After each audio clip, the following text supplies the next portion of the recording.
Yeremiya 6-cı fəsil. Yerusəlimin mühasirəsi. Ey Binyamin övladları, Yerusəlimin içindən qaçıb qutarın. Teqoada şeypur çalın. Bet-Hakkeremdə odla işarə verin.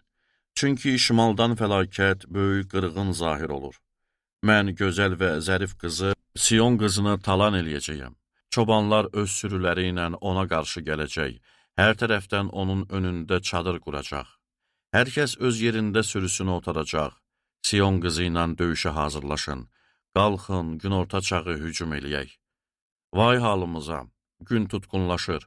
Axşam kölgələri uzanır. Qalxın, gecə vaxtı hücum eləyək. Onun imarətlərini dağıdaq. Ordular Rəbbi belə dedi. Ağac kəsin, Yerusəlimin önündə torpaq qalağı qurun. Bu şəhər cəzalanmalıdır. Çünki zorakılıqla dolub daşır. Bir bulaqdan necə su axarsa, bu şəhərdən də eləcə pislik fışqırır. İçində zorakılıq və soyğunçuluq səsi eşidilir. Önümdə həmişə dərd və yara görürəm. Ey Yerusəlim, ibrət al, yoxsa səndən üz döndərərəm. Səni xarabaya, əhalisiz torpağa çevirərəm. Ordular Rəbbi belə deyir. Tənəydən son üzümlər yığılan kimi, İsrailin qalan əhalisi də yığılıb qutaracaq. Üzüm yığan kimi yenə meynə budaqlarına əlini uzat. Kimlə danışım, kimə xəbərdarlıq eləyim ki, qulaq assın. Axı qulaqları tıxanıb, eşidə bilmirlər. Onların arasında Rəbbin sözünə lağ edilir. Ondan xoşları gəlmir. Buna görə də mən Rəbbin qəzəbi ilə dolmuşam. Özümü əl almaqdan yorulmuşam. Qəzəbini küçədə olan uşaqların, yığılan cavanların üzərinə tök. Bəli, ər də, arvad da, qoca da, yaşa dolmuş adam da ələ keçəcək. Evləri, tarlaları və arvadları başqalarına qalacaq. Çünki əlimi ölkədə yaşayanlara qarşı uzadacağam. Rəbb belə bəyan eləyir. Ona görə ki, böyüyündən kiçiyinə qədər hər kəs haram qazanc dalınca qaçır. Peyğəmbərdən kahinə qədər hər kəs hilə qurur. Xalqımın yarasını yüngülcəsinə müalicə eləyirlər. Sülh, sülh deyirlər, amma sülh yoxdur. İyrənc işlər görəndə utanırlarmı? Yox, heç utanmırlar. Utanıb qızarmaq bilmirlər. Buna görə yıxılanlar arasında onlar da olacaq. Mən onları cəzalandıranda yerə səriləcəklər, deyir Rəbb. Rəbb belə deyir, yol ayrıcında dayanıb baxın, əzəldən olan yolları soruşun. Yaxşı yolun harda olduğunu öyrənin, o yolla gedin. Onda ürəyiniz dincliyi tapar, ancaq siz o yolla getməyəcəyi dediniz.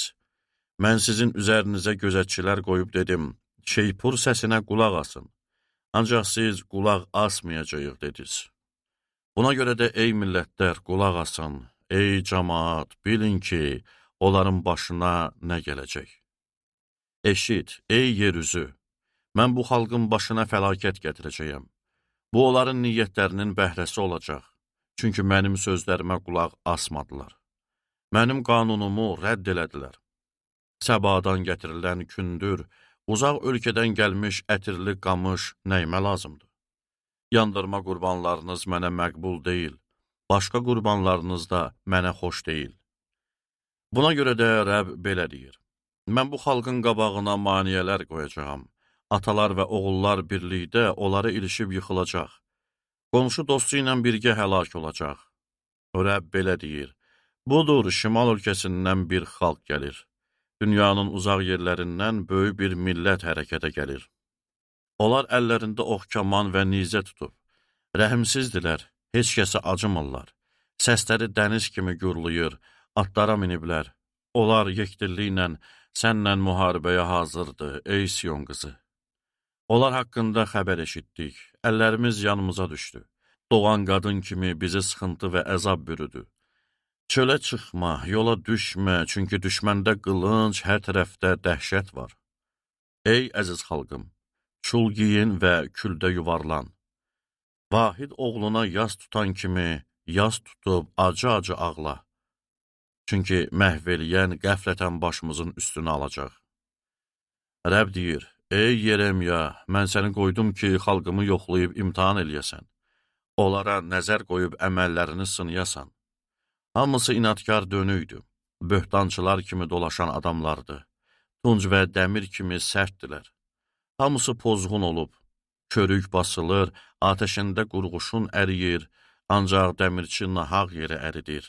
Çünki pislər ayrılmır, onlara isə atılmış gümüş deyəcəklər. Çünki Rəbb onları atdı.